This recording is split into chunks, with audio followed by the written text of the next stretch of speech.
Well, right now, a disappointing report on jobs raising some new concerns about the economy. Employers adding only 113,000 jobs in January.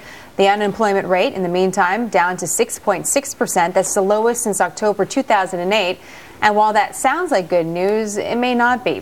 When you factor in people who have stopped looking for work or who have dropped off the unemployment rolls, the jobless rate is really around 12.7%. And while the participation in the labor force was 63%, it's been under 64% for 25 straight months, the longest stretch since the late 70s. We're going to get into these numbers. Joining me now, John Hilsenrath. He's the chief economics correspondent for the Wall Street Journal. And John, there's certainly a lot in these reports. I'd like to start with that labor participation rate, because it's a lot of the mumbo jumbo that's out there. Why is that particularly important when we look at this report and the jobless rate that we have? Well, it's especially important because what's been happening for several years, it started even before the recession, but it's intensified, is millions of Americans are dropping out of the labor force. And it's a puzzle. It's a riddle that we don't understand. You know, some of it is because we have aging baby boomers who are retiring and we expected it. But part of it is also because we have people who are kind of in their prime working years who look like they're giving up or going on disability employment rolls and disability rolls. And that's skewing the numbers. So when we see a low unemployment rate or a falling unemployment rate, it isn't telling the whole story. As you say, if you look at some of these broader measures of unemployment, they actually look much higher. And it makes it a lot harder for all of us, I think, to make sense of these complicated movements in the economy right now. This is the second straight month, though, where we've had a more disappointing report than we saw in the previous year. And one of the biggest stories of the last several weeks, John, whether or not you're in California and you're experiencing a drought, or you're on the East Coast and there's been a really tough winter, the weather has been an issue. Has the weather impacted these numbers? Is it a variable that we should mention in this report? It might have. We don't really know. I mean, it looks like it possibly impacted December and January. And of course, you know, we keep seeing weather stories in February too, so it might again.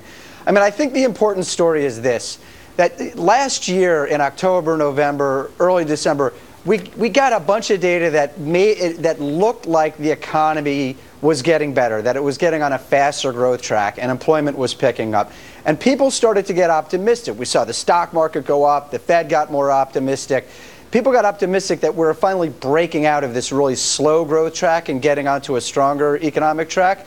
What we've seen today is more evidence from the start of this year that people's expectations might have gotten ahead of themselves. Funny you mentioned that, John. I happened to read your newspaper, and we have an opinion piece in the newspaper in the Wall Street Journal. Ominous signs for the global recovery. I wanted to ask you about this. The writer says... I actually wrote a story like that a couple days ago. Oh, really? Too, so good. I'm glad that we're talking to you about it.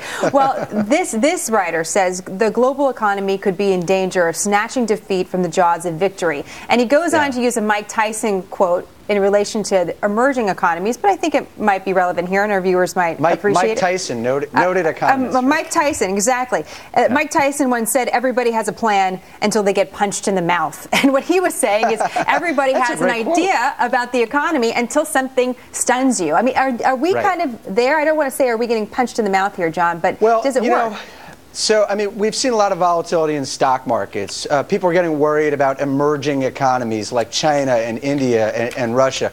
But I think we have to be careful about getting too panicky. You know, after this financial crisis in 2008, whenever we see something that might be going wrong, I think people get very panicky. If you actually look at these data going back 3-4 years, what we see is an economy that's growing very slowly, and an economy that's producing jobs very slowly. And I think that's where we are. I think that's where we still are and where we're stuck. We get these little shocks, but frankly, I don't think that problems in Turkey, you know, it's not like a punch in the face. It's kind of like a tap on the side more than anything else. I'll take a tap on the side instead of a punch in the face. I don't want to contradict Mike Tyson. Who knows? I mean, do you quote Mike Tyson in your articles as well, John? I haven't seen that yet, so maybe that's I was a big fan of his when he was knocking people out, but I haven't looked at him for economic guidance. Maybe it's a new thing. I don't know. That's a great quote. I might use it. Thank you. John, thank you very much. Great to see you today, as always. Thank you. There's the